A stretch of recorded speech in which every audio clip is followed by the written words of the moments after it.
Well, welcome to Voices of Women. I'm Chris Stanis, your host, and also the founder of Women of Wisdom Foundation.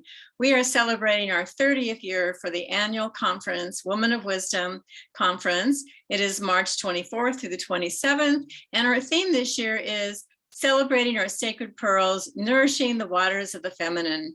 It's a great focus for us, and we have lots of experiential workshops, some wonderful panel discussions on topics of interest for women, and two great keynote speakers, internationally known authors, Riane Eisler and Cynthia James. So you can read all about it at our website, womenofwisdom.org. And today I have with us Lisa Espinosa. She is returning from last year. We're so glad to have her back. She is a spiritual career coach and the award-winning author of the book, Answering Your Inner Calling. Her forthcoming book is Birthing the Priestess Within, a priestess origin story and a manual for bringing healing to the world. She is the creator and host of the podcast Soul Studio for Your Career. She integrates her training in the internal family systems model of psychotherapy, Reiki energy healing, and principles of spirituality and mysticism in her work. Her website is lisaespinosa.net, so you can read more about her there. She's presenting a workshop, Priestess Rise Up. So welcome, Lisa. Hello, thank you. I'm so happy to be here. Yes. Okay, so we'll just start off with this wonderful question of how did you become a modern day priestess and spiritual leader coach? Well, I didn't set out to be that. As many times with the priestess path, it was really, I was definitely called to the spiritual path. I was called to the wisdom teachings about divine feminine leadership. The word priestess wasn't something that I really was drawn to in the beginning. I certainly had heard it. I think I was probably intimidated by it, but it was in a meditation as I was going through some really challenging things with my older daughter. She was just facing an illness. There was a lot of stress. And as I was meditating actually with Kali Ma, I had the Kali Ma statue, that fierce mother energy. And as I was just kind of there being with all of my feelings, that word priestess just kind of landed in me. And it was in the book that I'm writing, I say that it was both like as soft as a feather and as powerful as a lightning bolt. That's how it felt. It was like, oh, and then it was also like this, what is this? And so that started the journey of really connecting with that word and understanding that that was part of my calling. And as far as a spiritual leadership coach, so I coach women in their career, and these are women who are wellness professionals or spiritual teachers. And I've been doing this work now for 10 years. And what I came to understand is that I was really coaching leaders, even if they didn't use that word, because there's so much baggage around the word leadership that has to be unpacked, that it really was like, oh, these are women. I do have some male clients, but mostly women who are here to lead, to be way showers, to be beacons of light. They're wisdom keepers. So I realized like, that's what I'm doing. So then you kind of have to come up with a label. So those were the labels, but I'm always refining how I describe what I do, but that's how it came about. Mm-hmm. Yeah, I love well, of course, the topic spiritual leadership and the divine feminine leadership. I mean, yeah, I've been involved with that for what Women Wisdom is about. So yes. So how do you define the word priestess? And like I said, it can have a connotation about it that might tweak people. Yes. Oh, that's a goddessy thing, or right. Just, Absolutely. Yes. And I think that was my hesitation. Well, that's why, when I finally kind of accepted that, I was like, well, I don't have to tell anyone else that. I could just keep that inside. I don't need to share it. I could still go about my work and not have to talk about the word priestess. But it kept coming. And for me, it was unpacking it. It was actually, something really interesting is to just sit with our feelings around that word priestess, what comes up for us. And for some women, it's very like, oh, I love that word. It's goddessy, it's feminine. And for others, it's like, oh my gosh, it's too much. I share, like, my daughters used to say, like, it's so extra about things. And I was like, oh, they would totally say the word priestess is so extra, right? Like, it's too much. So, and then not to mention, I was raised Catholic. There are no priestesses in the Catholic Church, in the Catholic religion. So the thought of like my parents even seeing a title of a book I wrote that had the word priestess in it was just seemed awful. But as I kept praying and I kept being led to this, what I asked that question, well, what do you mean? Because there's so many signatures, there's so many paths to the priestess path. And for me, what really came about was, this is the path. My signature, what I'm talking about is leading through unconditional love. That's what this was about. Now, you don't have to call yourself a priestess. You don't have to dress differently. You don't have to get a new name unless you want to do those things. That is fine. For me, it felt authentic to add modern day priestess to my bio. But it's really not about that. It's about committing to this path of, I'm here to channel unconditional love, both to myself, which is actually the hardest part, and to the world, because that's what the world needs. So that's how I define it. And then you take that and work on the priestess leadership path. And so you say you're working with a lot of spiritual leaders, and I agree with you, like people, they don't like to be called a leader. They don't think of themselves a leader. And I used to say in workshops, well, we're all leaders of our own life. So regardless, you're a leader because Yes, you have your own yes. life to lead. So why is that so important now in these times? Well, I think, so I when I presented last year, Women of Wisdom, the name of the working title of my book was Birthing the Priestess Within. And then a few months ago, as I was really just going through a lot of things that was clarifying my mission for myself, it was what I heard was like, oh, we've birthed the priestess within. It's really a rising up of the priestess path. Again, not to be attached to that label you might use, healer or wise woman, whatever it is, medicine woman, but it is about stepping forward and being seen and being heard. Now, everybody, I say this to my clients and students all the time, everybody's leadership looks differently. It doesn't have to be in front of a camera. It might be, but it does involve in some way your voice, your message being heard, being seen. And leadership right now, this type of leadership that's led by women who are committed to their own inner healing journey, that are committed to being in integrity, that's what's absolutely needed in the world right now. I think another reason that we shy away from the word leader is because we've seen leaders abuse their power, right? We've seen so many leaders that are out of integrity, that, all of those things. So we're almost like, ew, I don't want to be associated with that. And yet, if we turn away from leadership, who's going to be left to lead? We are all called to lead, and it isn't about one savioress that's going to be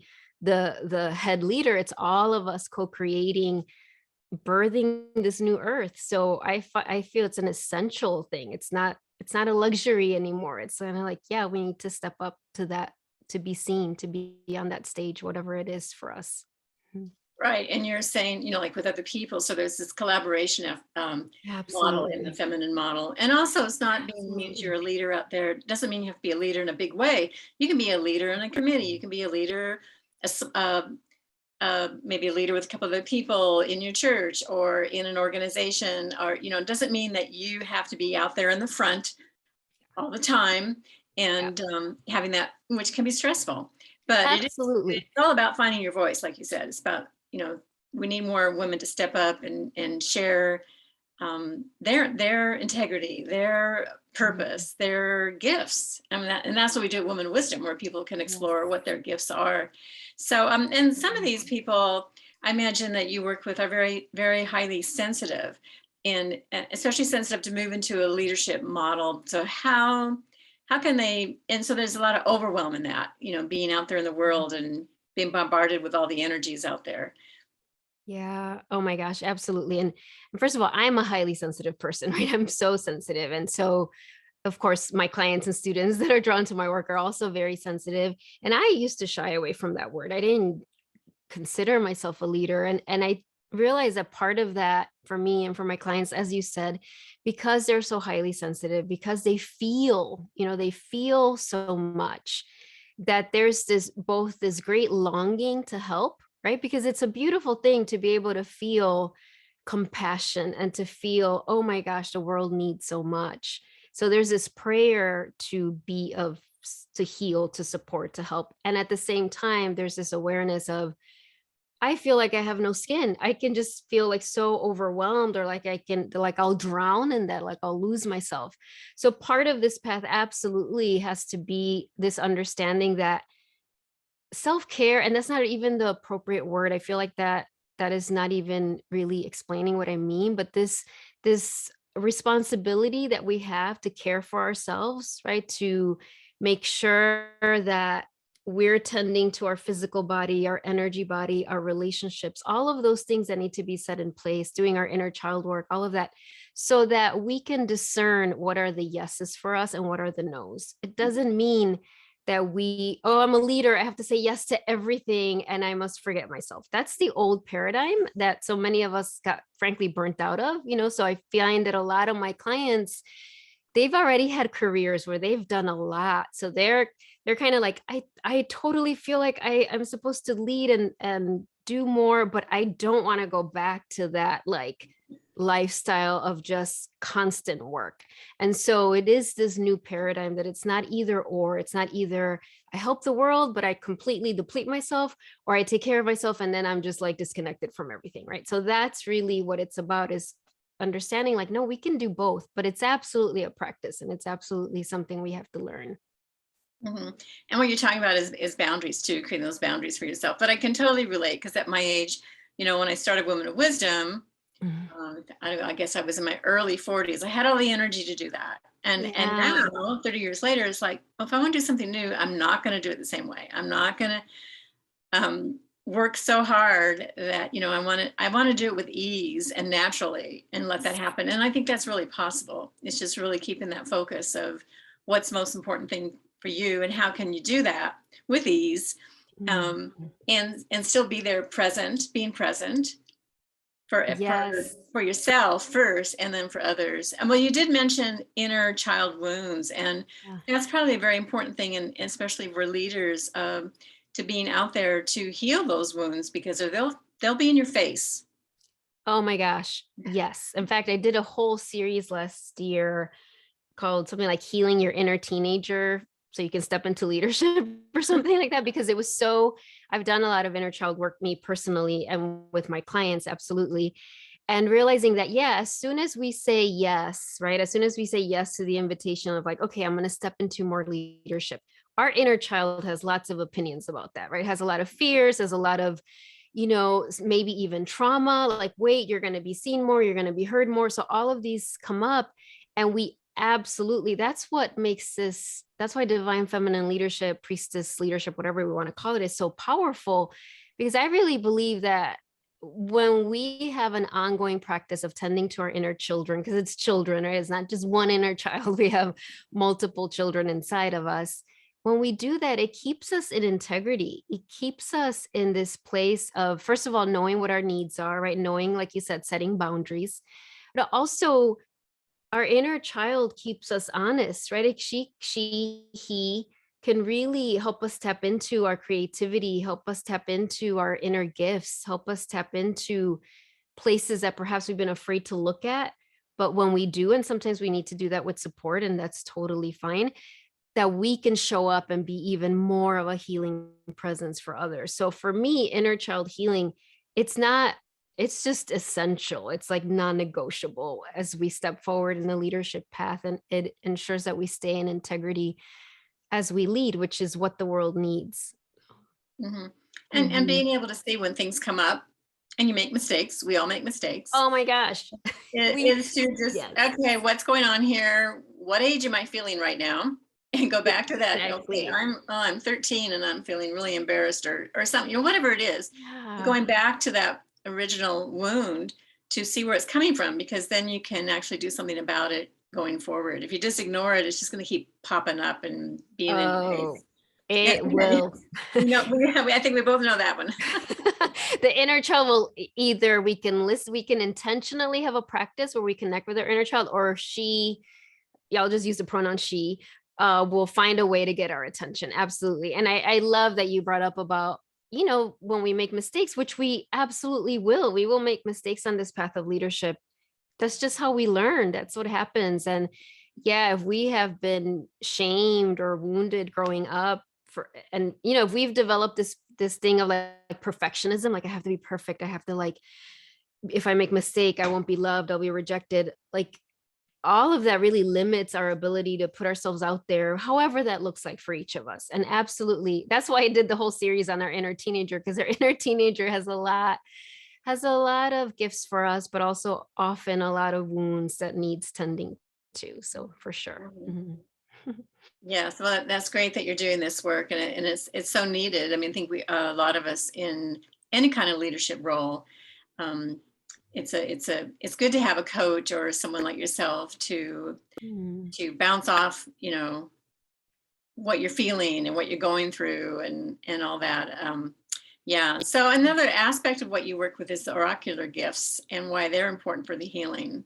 So explain what those are for our Yeah. audience if they don't know. Yeah. So oracular gifts, and if you've ever used, there's oracular tools, right? Like oracle cards. Some people use pendulums. There's nature sounds. There's all of these ways that humans have used to discern messages from the divine, right? That, oh, like it's not just my intellect. Like in fact, not only is not just my intellect, many times our intellect gets in the way, right, of us really tuning into what our divine's guidance is. So when we start to step on this path of this priestess leadership path, or this wise woman path, we start to understand that, oh, we have oracular gifts. That's part of our divine inheritance, that we're able to tap into divine wisdom and access creative solutions that are meant to be shared with others. And like we said before, it doesn't mean you're going to go on stage and present it to a whole bunch of people. Maybe that totally could be it. It might just be that it's something that you share with a friend, or like you said, your community, your church, or people you're guided to share it with. But it is this understanding that we can have a direct line to the divine, that we don't need an intermediary, like a lot of religions have kind of created that we need to have a certain whatever to be able to access that we all do, and that it's such a needed gift. The divine will speak through me in a different way that it will speak through you, and it's all beautiful. It's all part of the tapestry of the healing of the messages that are here for the world. And so the workshop I'll be doing this year at the conference, part of that will be talking about oracular gifts and how do we, a lot of times we have a lot of baggage or wounds or burdens around, like, no, I don't have those, or no, I don't know how to access them, or even feeling guilty or bad, like we're not supposed to. So we'll unpack that a little bit so that you can really open up to, I really feel it's divine technology, and it's our birthright, everybody's. So that's what I And it can be mean. as simple as intuition. We Absolutely. all have that, and Hmm. getting in touch how we see, because everybody sees differently. And so some people, when you think of clairvoyant, I don't see things. Hmm. Well, but you might be a person that senses things, and that's the way it's seen. Or Exactly. you hear it, or you see messages in writing, or all sorts of different ways that we get our information. And so part of that is learning how you get that information, and Absolutely. then trusting it. That's the whole other thing, right? Like, yeah, because I'm so glad you said that, because I think there is a lot of kind of misconceptions, like, oh, if you're intuitive, it means, yeah, you see things, right? Like you see people's auras and you see Right. angels, and not to dismiss that, that's a powerful part of it. But there's so much, like you said, clairsentience, feeling, there's claircognizance, thinking. There's so many ways to access our intuition. But then, of course, the other half of that is trusting it. And I think that's where the place, so many times I'll have clients come to me, like I have feeling stuck around a certain thing. And really, when you create this space for, like, well, what have you been sensing? What have you been hearing? And it's kind of like, oh, they do have guidance. They have been hearing, they have been intuiting the guidance for themselves. But there's so much, that's the area of the divine feminine. And the divine feminine has been dismissed for so long, right? It has not only, I mean, dismissed is to put it mildly, has been really, we're sorting through a lot of wounds that have said that is not an authentic way to get information, right? Like we've been taught that, we've been programmed that way, even as we we realize, no, that isn't true. Intuition is such an important part of how I get information. We still carry all of that programming with us. So Mhm. yeah, it's absolutely important to practice then trusting it and learning how does the divine speak to me? It'll be different than to others, and that's perfect and how it's meant to be. Right. Yeah. And our gifts are important in that everyone relates to different people in a different way. And so your Yeah. way of expressing it through whatever comes up, your intuitive way, sharing it is a gift for other people because Mhm. it's just like I say, okay, I wrote a book on divine feminine. I mean, it relates about woman wisdom, but it relates to the divine feminine. There's so many books out there that people write. And so why my book? Well, my book will speak to these people, and another person's book will Mhm. speak to these people. And so there's a place for all of it, all of our voices. And you will reach the Mhm. people that you are meant to reach, that resonate with what your voice is. And so we can so discount our voice of like, oh, no one's gonna be interested in mine. That one's so much better. We do so much comparison. Oh my gosh, that's so true. Because I mean, really, I think that's the beautiful thing about divine feminine leadership. It's co-creative, right? It's understanding that it isn't like a hierarchy, like, oh, you're the expert and we're all going to follow you. Like, it's no, it is this. I love that you brought up that example about the book, because I felt the same way when I wrote my first book. I was like, there are so many books about following your soul's calling. There are like so many. And it seemed that as I was writing them, more and more were written. And so I would have that same question, but it was of like, why does it matter that I complete mine? But as you said, we all have, what I call your unique soul's medicine, right? It's like you have a medicine that nobody else has. And some people absolutely need that medicine, right? And they will be drawn to you. You will find them, they will find you. It's a beautiful thing. And so, yeah, the world misses out when we don't allow ourselves to express it. When we fall into that whole like comparison trap that can really sabotage us for sure. Yeah, I love that. The world misses out. And that's a Yeah, good thing for people to remember when they're wanting to do what they think is their calling and then feeling shy, like, why would anybody be interested? Well, the world will miss out on what is absolutely. unique about you. So how will your Absolutely. workshop, I'm asking everybody this, fitting with the theme, Mm-hmm. celebrating the sacred pearls, nourishing the divine feminine? Mm-hmm.